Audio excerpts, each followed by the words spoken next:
Lepo pozdravljeni že na tretjem našem srečanju v okviru naše nove platforme Slogi in drama, kjer Slovenski gledališki inštitut predstavlja za vidika gledališke zgodovine uprizoritve nekaterih projektov pač v letošnji sezoni v ljubljanski drami. Prejšnji teden smo poslušali o tem, kako so v Sloveniji uprizarjali Kar hočete, danes je pred nami tango.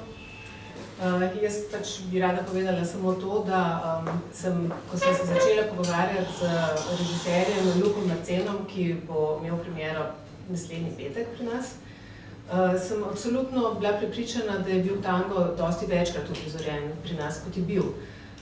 To pa zato, ker je to tako znana drama. Mislim, to je pač tango, Mroškov tango je bil en pojem, o katerem smo veliko govorili, se tudi v bistvu o njem pogovarjali na akademiji, pa moram reči, da ko sem jaz prišla na akademijo, je bila ta uprizoritev tanga, ki jo je režiral Janez Pipan, in je bila to njegova diplomska predstava, bila dejansko, mislim, kultna, no, o tem se je veliko govorilo in meni je bilo samo zelo žal, da je takrat pač nisem uspela videti. No, tako da jaz sem bila prepričana, da je to bila ena igra, ki se je dosti večkrat uprizarjala, jaz se pa v bistvu še nikoli nisem videla. Meni se je zdel pač tekst res vedno zelo privlačen z to svojo mešanico, žanrsko mešanico, ker pač politično, družinsko, groteska, satira, skratka, v bistvu je žanrsko neulovljivo in se mi je zdelo zelo primeren trenutek, da se to ponovno prizori.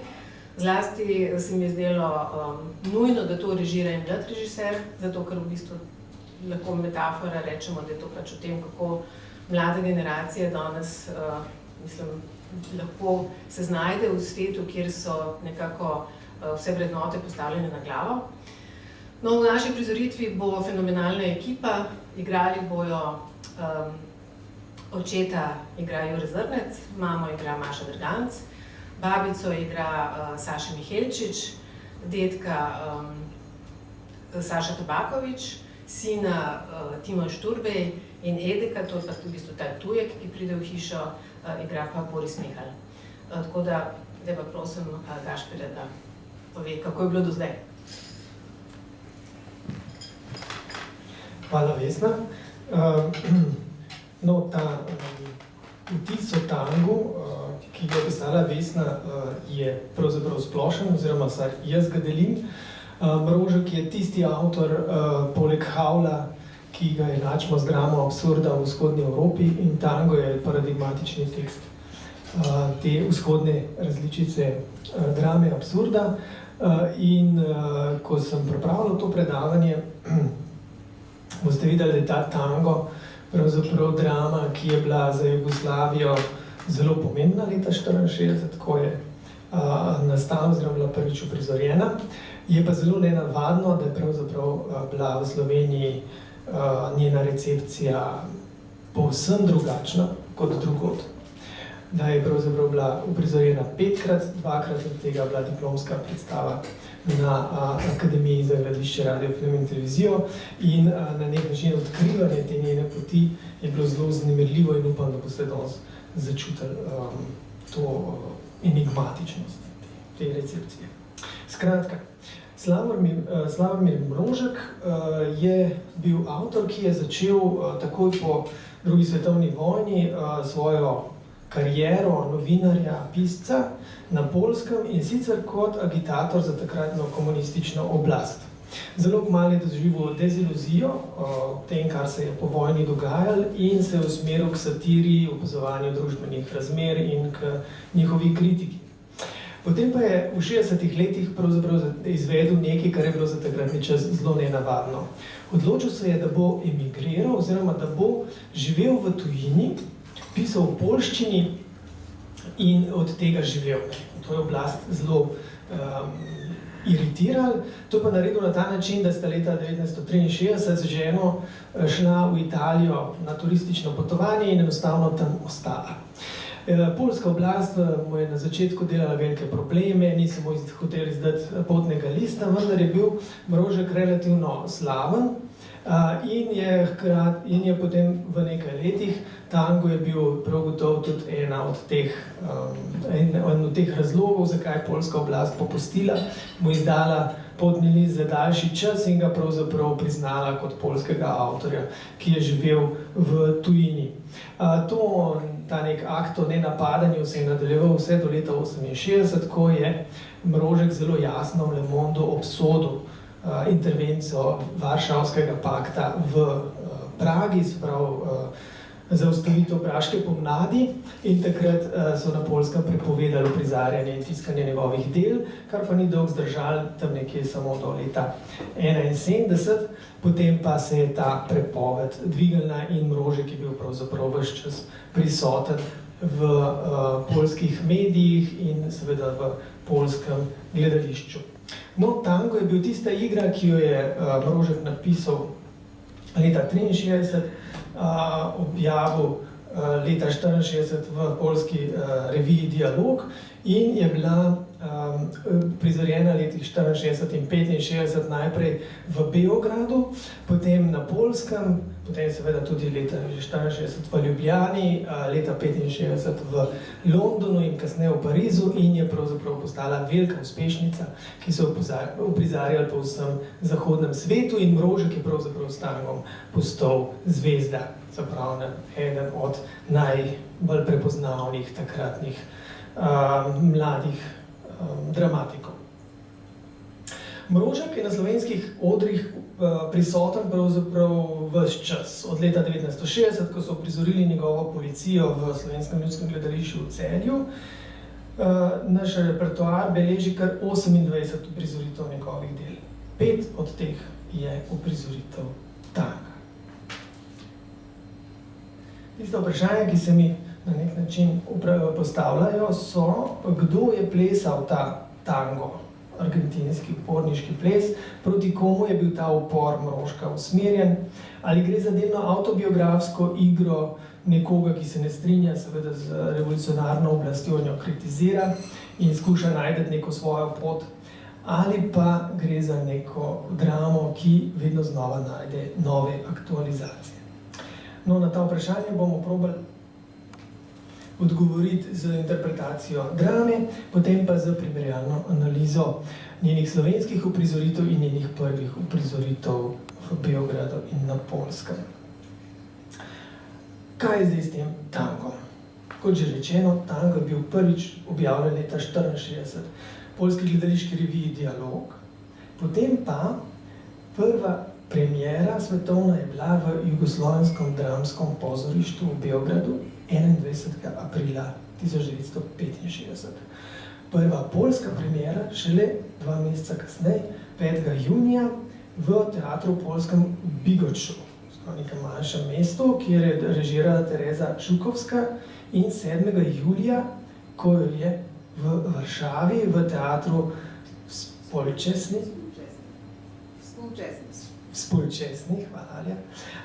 režiral Ervin Akser.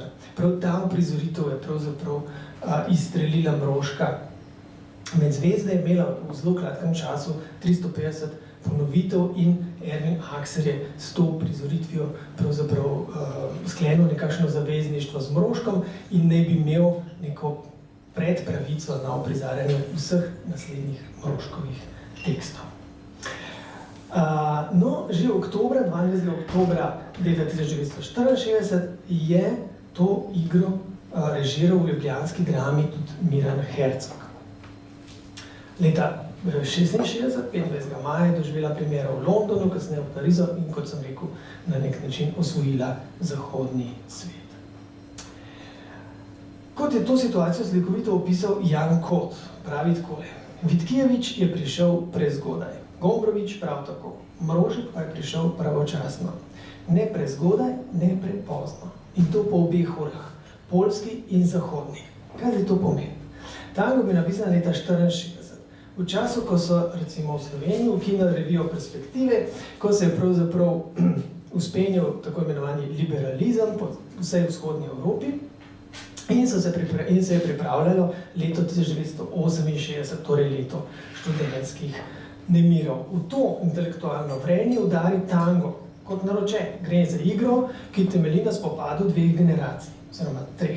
Srednja dramska oseba je Artur, to je sin, mladi človek, študent medicine in filozofije, ki se vrne domov in se znajde v krizi identitete. Nasproti mu stojita 2 generaciji, torej njegov oče Stomil, mama Eleonora in babica Eugenija, njen partner Evgenij. Sliko pa dopolnjujeta sestrična Ana in pa nek prisklednik Edek. Med njimi se razvija absurden, izredno močan konflikt. Soočeni smo z meščanskim stanovanjem, z meščanskim svetom, ki je doživel popolno uničenje. Generacija staršev je namreč svojo umetniško revolucijo v sami drami zrušila vse norme in konvencije. Ostala je popolna svoboda, za katero se zavzemajo, odvezanost od vseh vrednot in nenehno eksperimentiranje.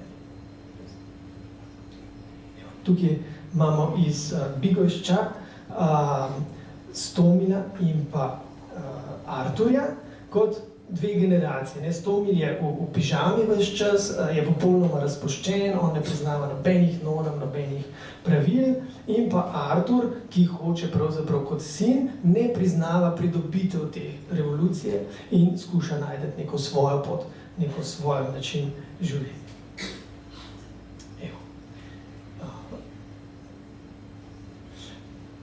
Poglejmo se zdaj Stomilov gledališki eksperiment. Spravo, on je umetnik, ves čas nekaj eksperimentira v tem avantgardnem duhu, ki parodira seveda postopke teh zgodovinskih avantgard, tako je tole Mrožek opisal. Stomil, ki se je medtem vrnil s precejšnjo škatlo in stopil za mrtvaški oder, izza katerega se vidi samo njegova glava. Pravi: prosim, gospoda moja, izvolite se zbrati, predstavljam vam junake drame. Pretirava kakor kak cirkuški direktor, ki napoveduje naslednjo točko. To sta Adam in Eva v raju. Nad mrtvaškim odrom se pokažeta 2 figuri, 2 ročni lutki,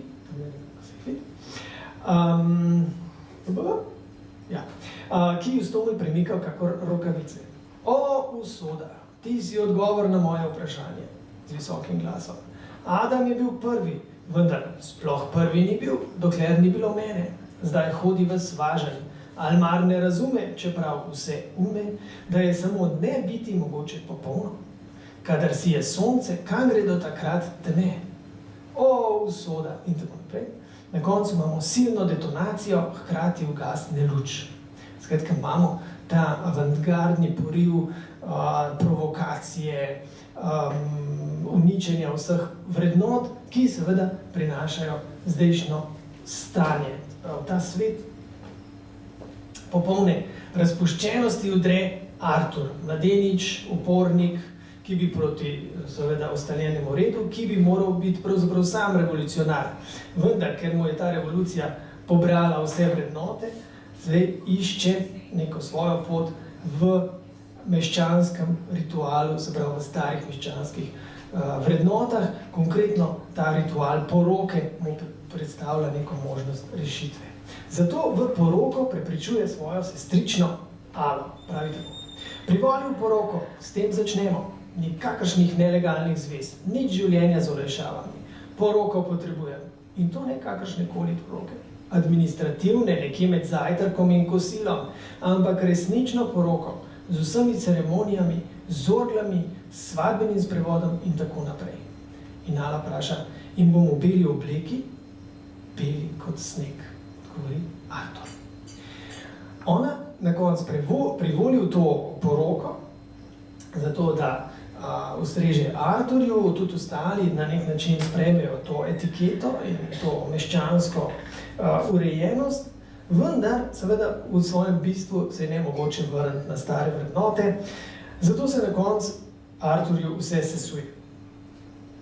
Najprej s tem, da umre babica, seveda smrti Artur ne more nadzorovati, in potem s tem, da ga Ala prevara z Edkom. Pravi: prevarala sem te z Edkom. Kaj si rekla, prav Artur? Sem mislila, da ti je vseeno, saj se ženiš z mano samo zaradi načel. In Artur: kdaj? Ala: zjutraj. Skratka, Artur je čist sesut, kar naenkrat on postane isti kot njegov oče, ki je rogonosec, ki ga njegova mati vara z Edkom, in zdaj Ala naredi isto. Njemu se pač tukaj svet sesuje in Artur besno išče revolver da bi ustrelil Edka, ne, ker se mu zmeša. Vendar Edek mu pride za hrbet in ga z dvema močnima udarcema ubije. Skratka, Edek prevzame to moč, da uravnava smrt. In s tem, ko to naredi, pravzaprav prevzame tudi oblast nad vsemi ostalimi osebami. Ne? In pravi tako. Zdaj ste vi na vrsti. Vi boste ubogali mene. Stome. Mi, tebe. Edek. Zakaj pa ne? Videli ste, kakšen udarec imam, ampak ne bojte se. Samo da boste lepo tiho in pri miru. Nobenega poskakovanja. Pazite, kaj rečem, pa vam bo pri meni dobro. Boste videli. Jaz sem čisto domač. Tudi pošalim se lahko in zabavam se rad. Samo ubogati je treba. Se pravi, ta neka situacija, ne, povojna, ko oblast dopušča marsikaj, ampak samo do neke mere, ne, kar je bilo seveda zelo znano tedanji publiki. In na koncu sledi tango. Na koncu pa se splete zveza med Edkom in novim oblastnikom in Evgenijem, to je pa stric, ki je podoba oportunista. Ne. Predtem je pomagal Arturju uveljavljati meščansko moralo, zdaj pa prav, premoči se vdam, v duši pa ga bom zaničeval. Konča se pa igra z Edkovim povabilom, ki pravi, gospod Genek bi zaplesala, na katerega Evgenij odvrne z vami, ampak veste kaj, pa zaplešiva. In ta zadnji prizor, tudi se ne vidi dober, se pravi, Edek se obleče v Arturjevo obleko, ki mu je pretesna, Evgenij pa je stari meščan, ne, v fraku, se pravi, ta pravzaprav nek tujek, nek prisklednik Edek, ki nima nobenega tega manir meščanskih in same zgodovine, prevzame oblast svojo surovo močjo in upravlja, ne, zdaj, s to družbo, s to družino. Evo.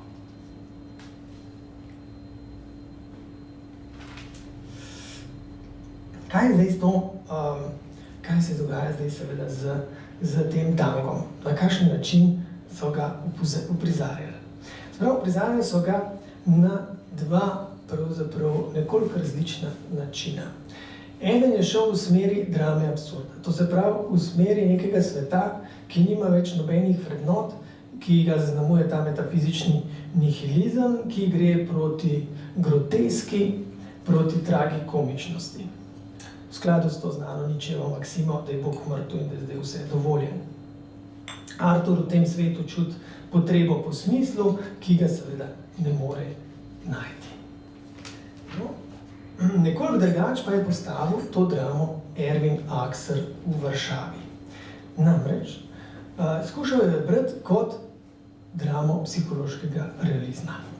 V njej je razmišljal v vzročno-posledičnih zvezah. Skratka, skušal je predstaviti kot dramo o realnem svetu, ki pa ima seveda številne absurdne zaplete in groteskne situacije. To je pomenilo, da so se gledalci z osebami lahko identificirali. Morda ne povsem, vendar to ni bila več igra o abstraktnih lutkah, ampak o živih ljudeh. In tukaj so se seveda Poljaki močno prepoznali v tem svetu, prepoznali so svojo resničnost, prepoznali so kritiko te oblasti, zato je ta uprizoritev postala izredno popularna, kultna, kot sem že rekel, imela je kar 350 ponovitev in celo poročajo o tem, da so takrat Poljaki imeli izraz, ne, če je bilo kaj popolnoma razpuščenega, da je to kot v moroškem tangu, se pravi, da je prišlo pravzaprav do nekega leksema. Evo. No, ta podoben sentiment pa se seveda zgodi tudi v drugih državah vzhodne Evrope. Gre za začetek 60-ih let, ko je mlada generacija na nek način tudi v Sloveniji se čutila poklicana, da predlaga oziroma da pride do neke alternative temu družbenemu sistemu. V tem smislu v Sloveniji je šlo za Kroko odra 57 oziroma revije Perspektive. To so bili dejansko sinovi velikih revolucionarjev. Primer sta Primož Kozak in Taras Kermauner, ki sta bila oba sorodstveno povezana z vodilnimi revolucionarji v Sloveniji. Dušan Kermauner je bil predvojni komunist in Tarasov oče, Primož pa je bil sin Ferda Kozaka in nečak Juša Kozaka, ki sta imela tudi pomembne funkcije v povojnih slovenskih in jugoslovanski politiki. To skupino je podpirala liberalnejša struja v komunistični partiji, ki sta jo poosebljala Boris Krajgar in Stane Kavčič. In oni so seveda se čutili nagovorjeni k iskanju nekih novih poti socializma.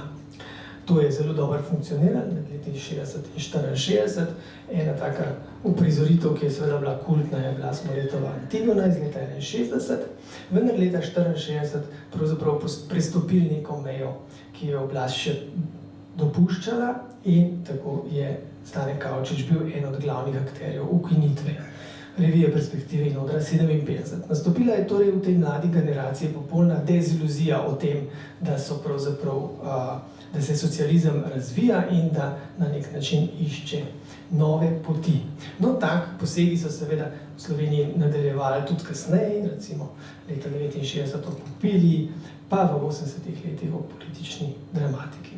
In tukaj zgolj en stavek, ki se mi je zdel zelo zanimiv, da je Jančarjev veliki briljantni valček, ki ga verjetno vsi vsaj približno poznamo, pravzaprav v veliki meri paralelen tango. Tudi tam imamo pravzaprav nekega bolničarja. Se pravi, najprej imamo Simona Webra, ki naj bi si domišljal, da je poljski ustavnik Druhojevski in ga skušajo ves čas prepričati, da je pravzaprav res ta poljski ustavnik. To počne nek psihiater, ki se z njim veliko pogovarja in tako naprej. Potem pa imamo bolničarja Volodjo, ki pa te stvari vzame zares in Simonu amputira nogo, se pravi, spet naredi neko nasilno dejanje, s čimer prevzame oblast v tej psihiatrični ustanovi in na koncu imamo spet ples. Tukaj imamo tango, tam imamo pa Chopinov veliki, briljantni valček. In še ena stvar, ki je zelo zanimiva, pa bomo šli tega na koncu. Veliki, briljantni valček je en najbolj uspešnih tekstov v slovenski dramatiki, 80-ih let pa mogoče tudi širše, medtem ko tango na nek način nikakor ni uspel dobiti domovinske pravice v Sloveniji. Bomo videli zakaj. Ok.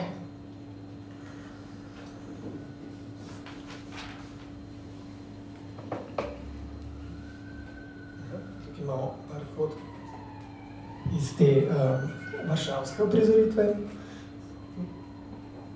Skratka, meščanski salon, zelo realistične kostumi. In pa seveda ta neka brezobzirnost Edka. Okay. Zakaj vse to prepovedujem?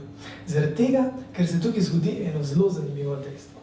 In sicer leta 1964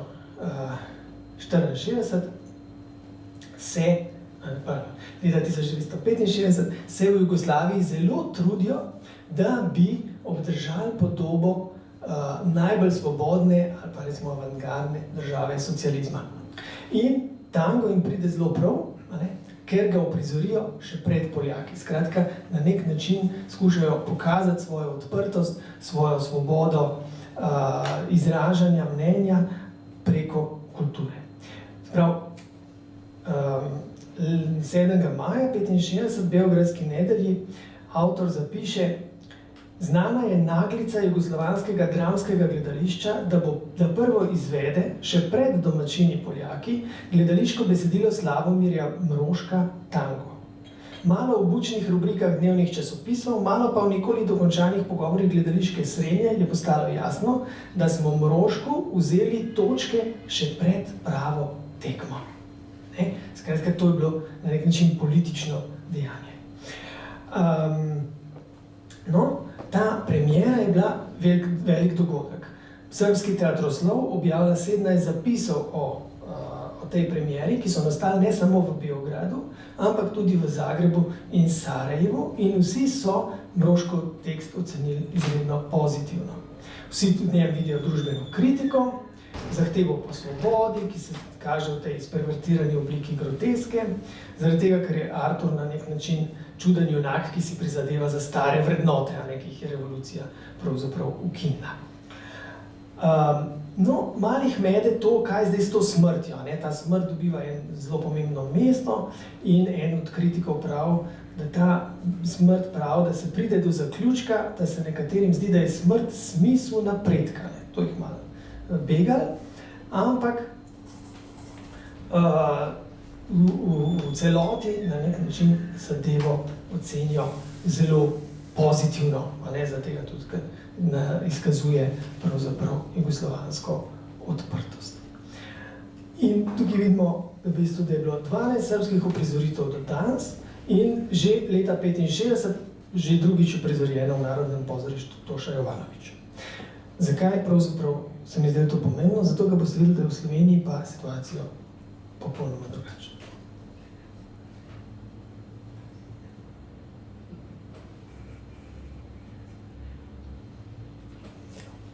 V Sloveniji je pa situacija sledeča. Zaprav, še istega leta 1965 Miran Hercog prvič uprizori tango v Vesnem drama Ljubljana, na kar tango zgine slovenskih odrov za vseh skoraj 15 let.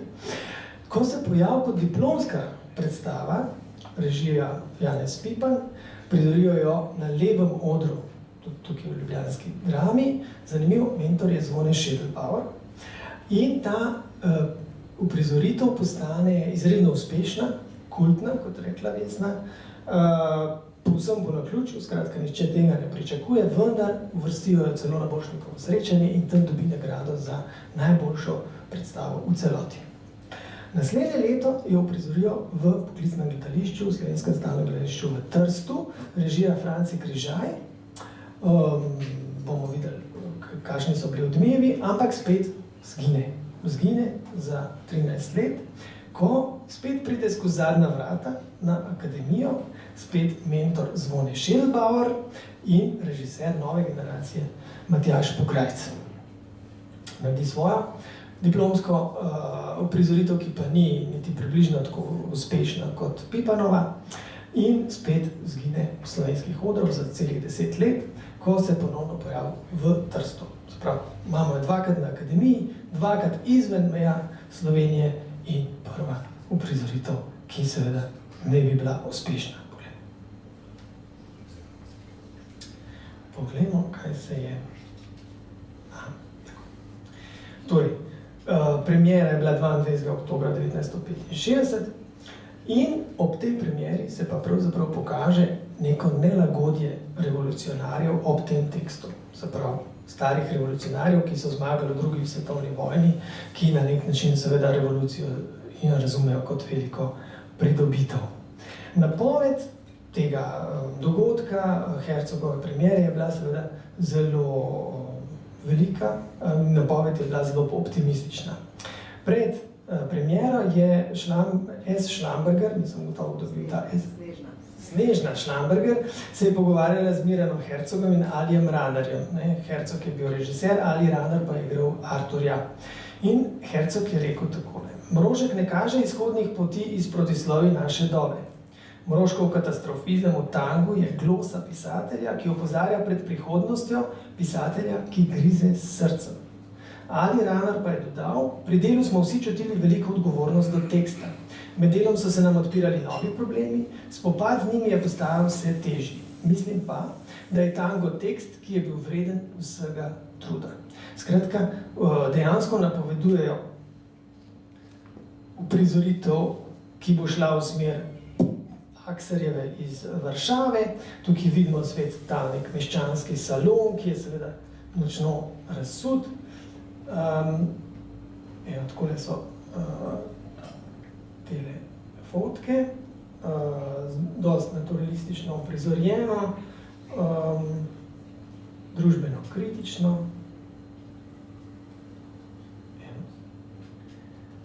Ampak po premieri izide ena sama kritika. Ena sama kritika, ki jo v delu 26. oktobra 1965 napiše Josip Vidmar. Naslov Slavomir Mrožek, tango. Mrožko priznava sicer kvaliteto in spretnost v pisanju, vendar ga definira kot pripadnika, on temu reče, moderne dramaturške smeri. Najverjetneje mislim na dramo absurda. Nadaljuje pa z generalno zavrnitvijo moderne dramatike, ko pravi, da je Mrožek ostal pri alegoriji, ki spada med manj vredne umetniške oblike.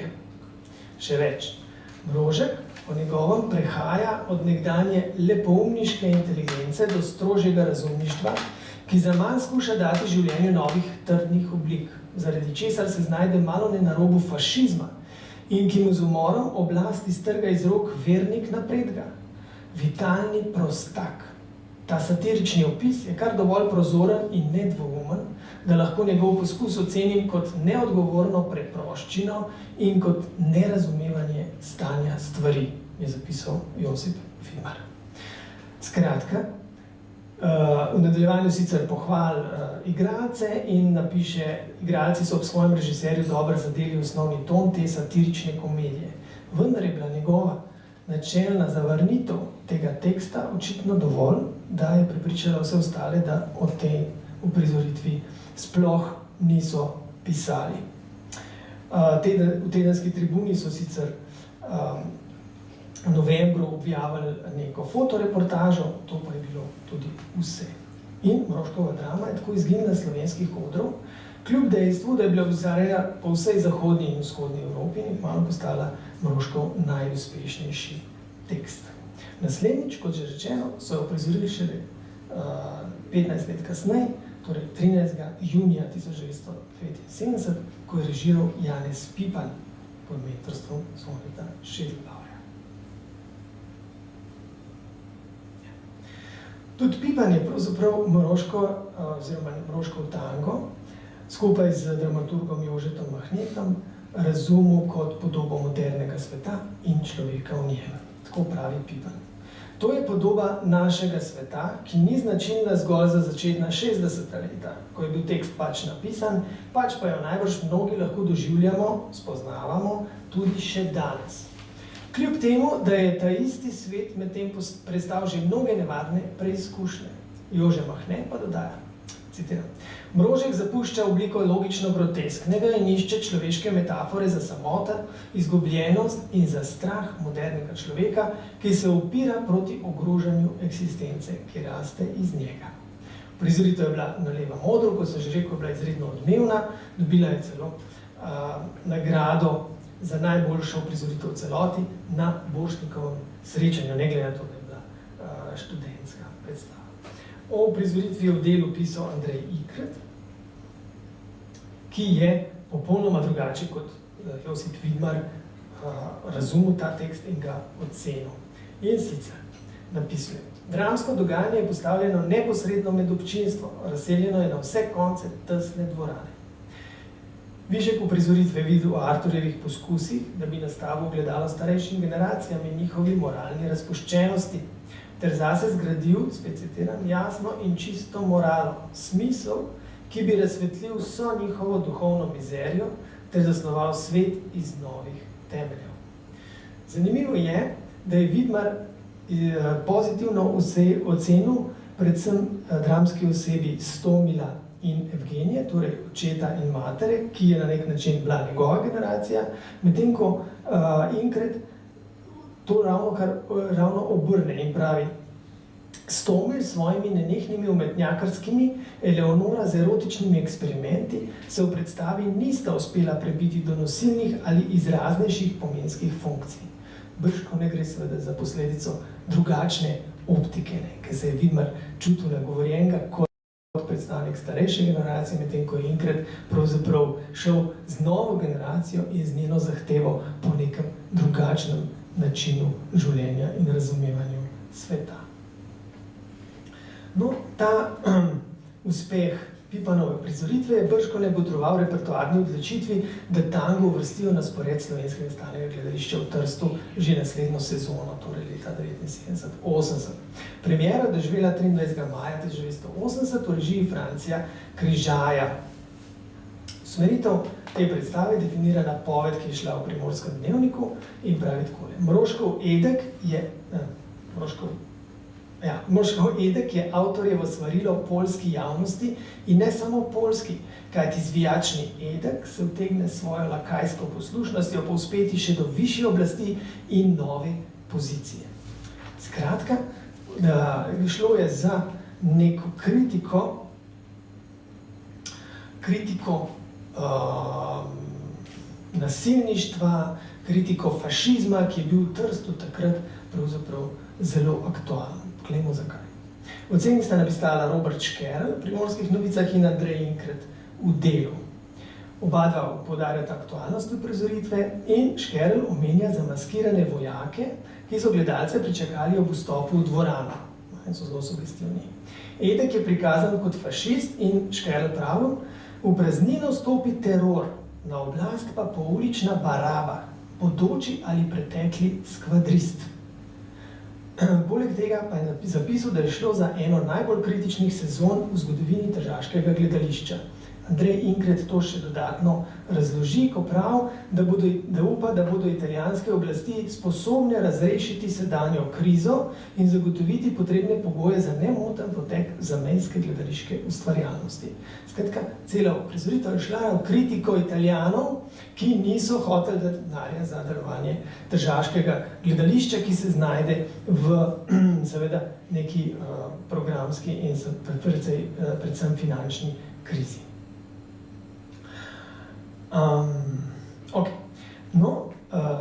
Franci Križaj in Taras Kerbauer, ki je bil dramaturg te uprizoritve, sta gradila njeno učinkovitost na, citiram, grotesknih komičnih elementih tanga, ter šele posredno prek humorističnega ovinka zadoščala tudi njegovemu jasnemu in glasnemu kriticističnemu hotenju. No in na ta način je bila zasnovana tudi scenografija. Scenografijo je delal Klavdij Palčič in kostumografija Marije Vidal. Skratka, vidite, tukaj je šlo za neko poudarjeno avantgardnost s to ogromno kuglo tukaj v sredi in s kostumi. Evo, to je Stomil s svojim eksperimentom in Edek, ki davi Evgenija. Stvar je šla pravzaprav v to smer drame absurda, v grotesknost.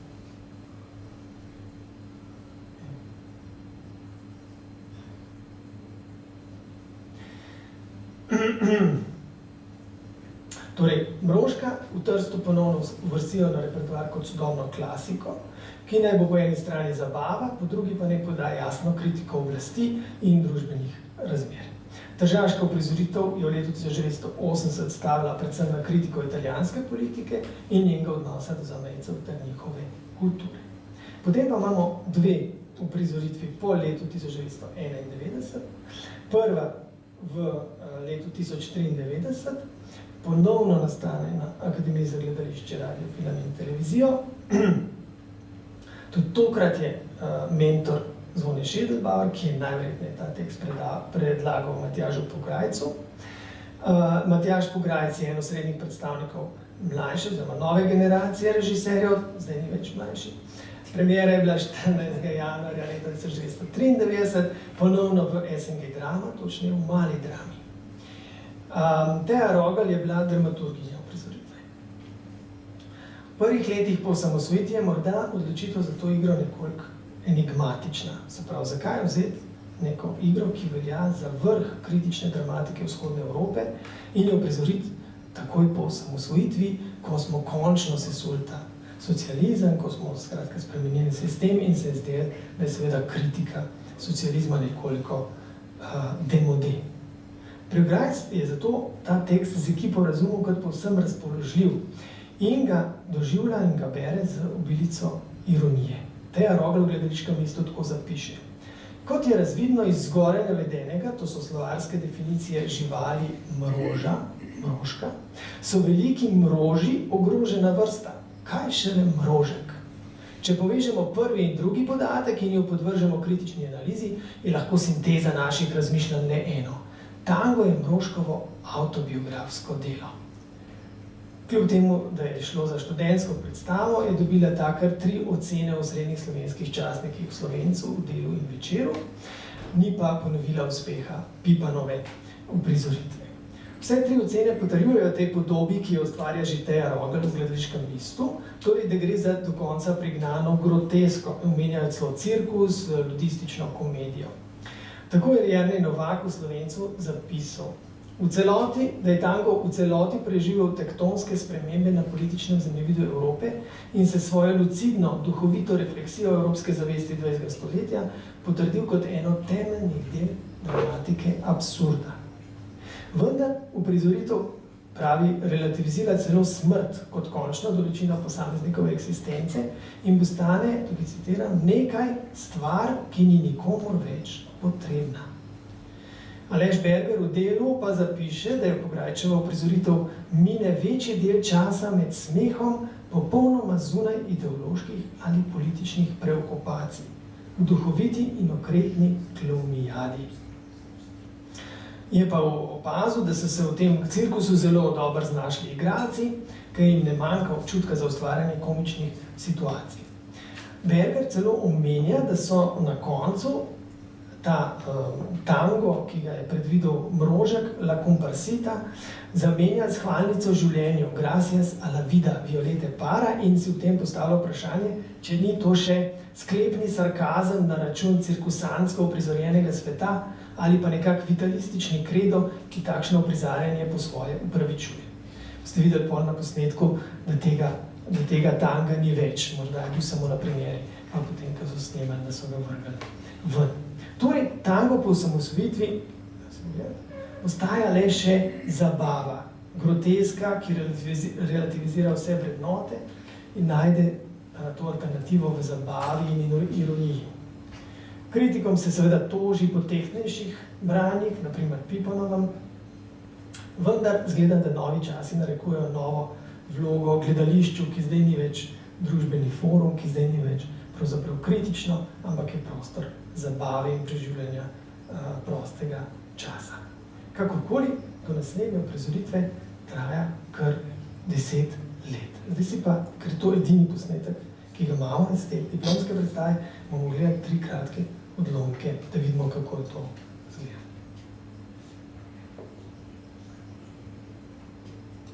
Prvi je čisto na začetku. Pri Mrožku se pravzaprav začne tako, da se predstavljajo osebe, kako živijo v tem stanovanju. To je že Pograjc spremenil in je pravzaprav nas postavil na gledalce, da gledamo skozi neko majhno luknjo, kako se srečata Artur in Evgenij, ki potem postaneta zaveznika v tem, da bosta vsila te meščanske vrednote ostali.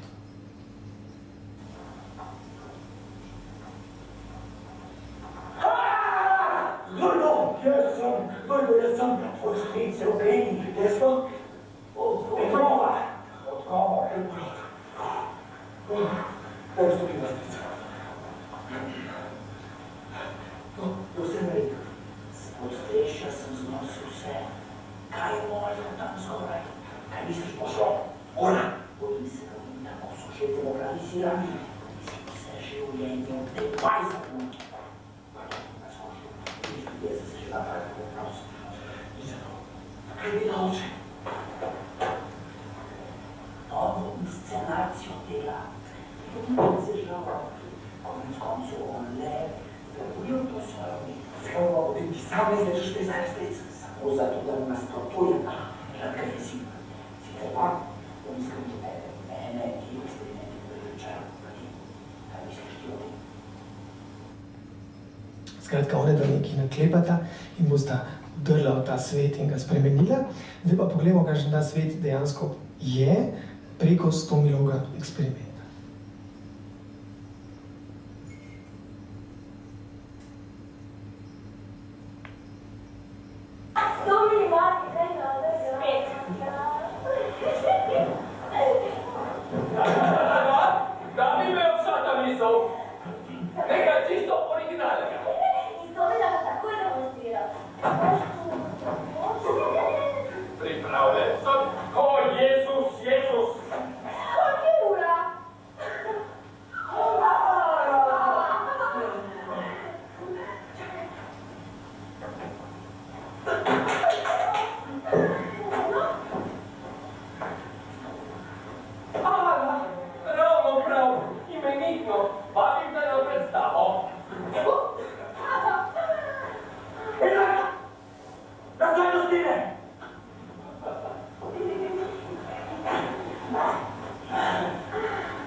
dobro spala? Joj, tako no.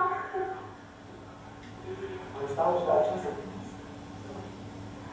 Super, ne vem. Mam si rekla, da me mogoče sploh ne bo več nazaj. Ne vem, takrat ti ni bilo doma. Kaj si pa potem povedala? Mogoče pa sploh nisem povedala. Ne vem, sem že pozabila. Pozabila. Ja, pa je tako dobro tega. A se ti lahko pridružim? Seveda, izvoli.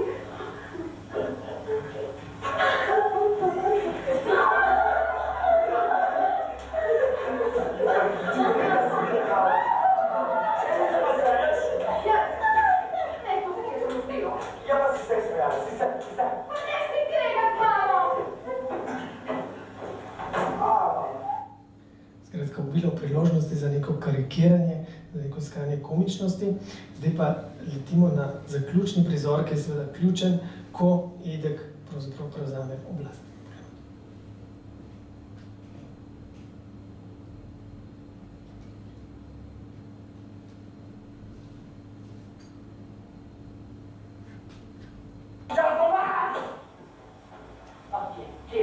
Kje je zdaj ta tvoj trajni ptičak? Kje je zdaj ta pomen tega tvojega ptička? Kje?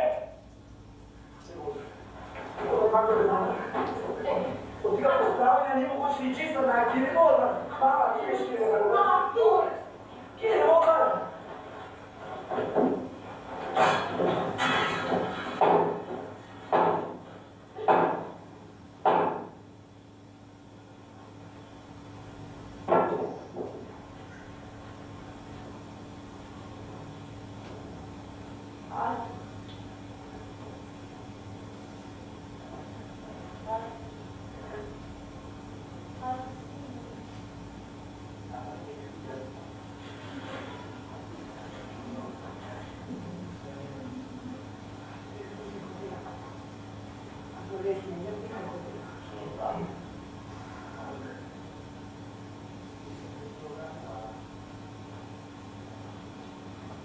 Kaj, tega pa ni povedal Arku.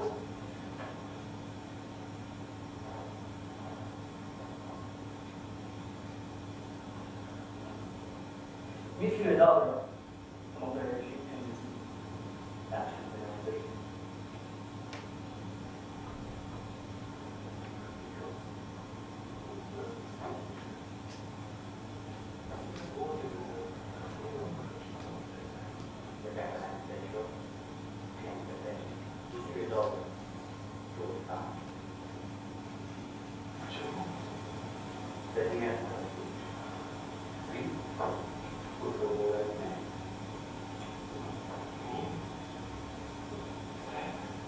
Pregado, ne?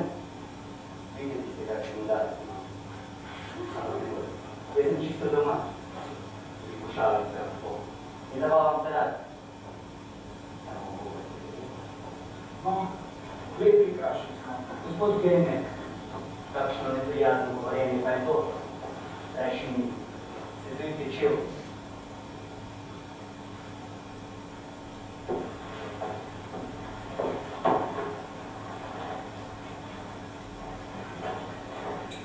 Očistiti? Še da.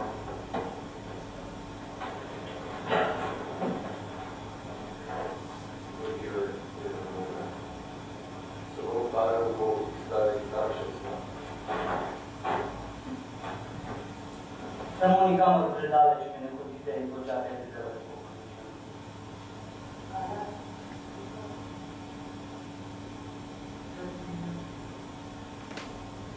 Tega ne morem počakati.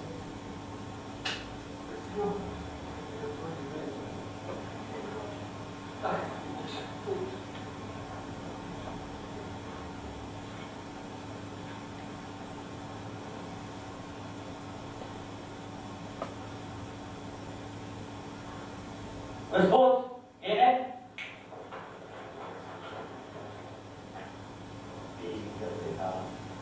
S vami?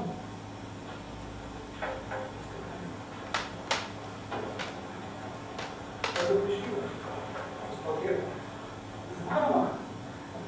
Pa se prišimo.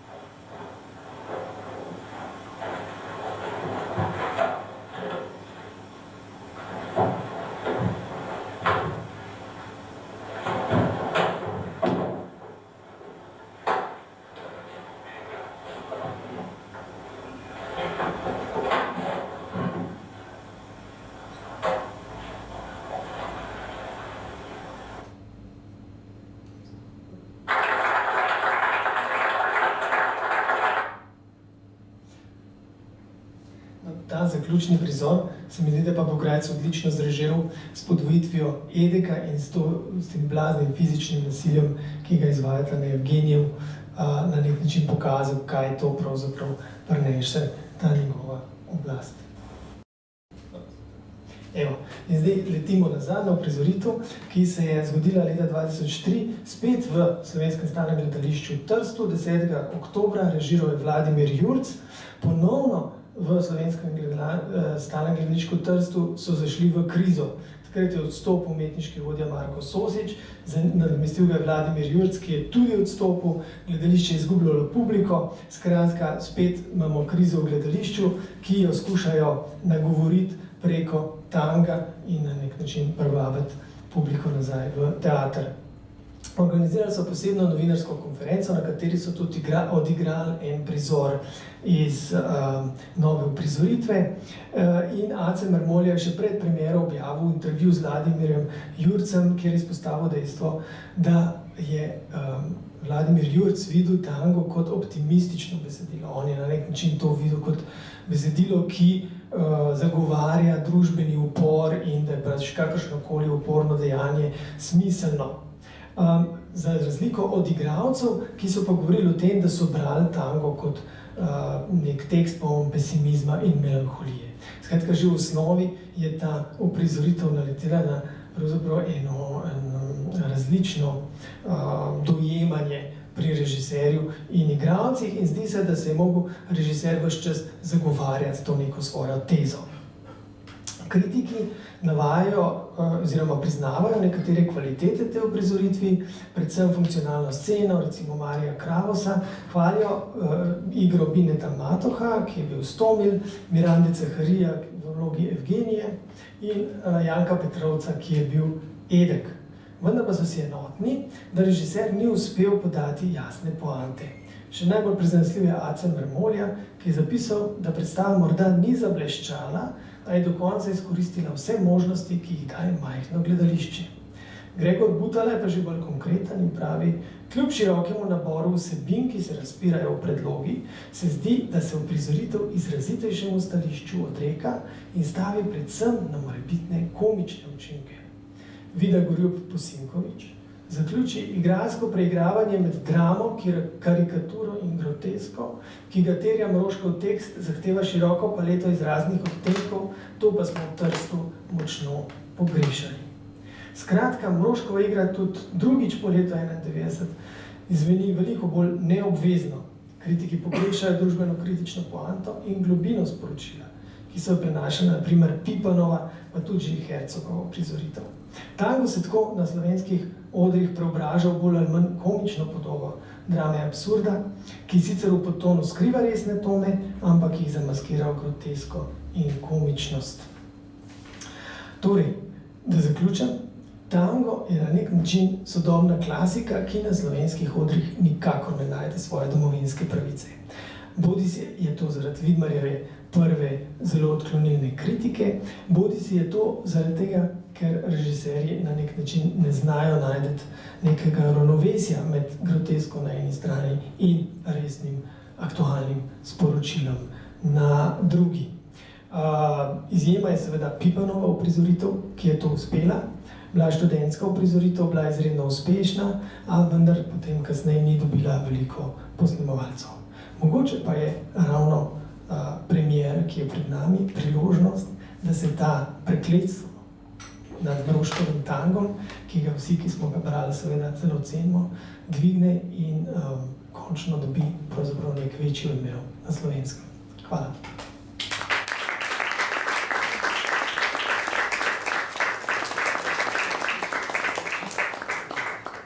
Zdaj seveda čas za debato, oziroma za kakšno vprašanje, če je.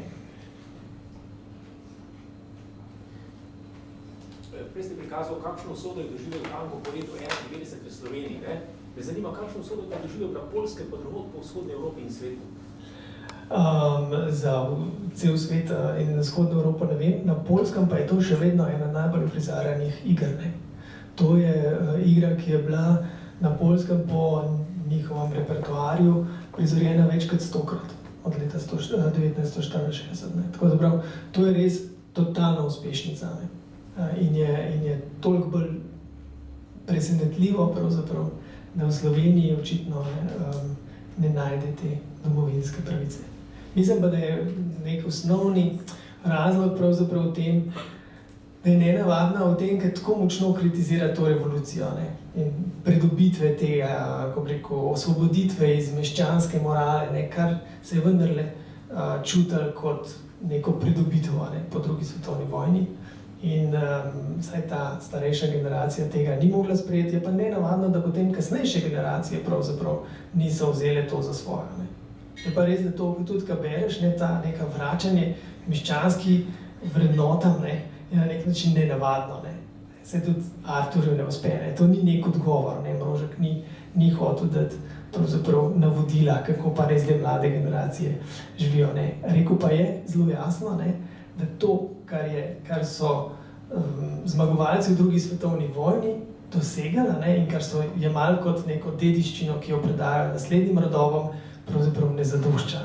Seveda vsaka nova generacija išče svoje vrednote in išče svoj način življenja. Torej, mi ostane samo to, da vas povabim na premiero in da skupaj preverimo, kaj nas čaka naslednji teden. Hvala.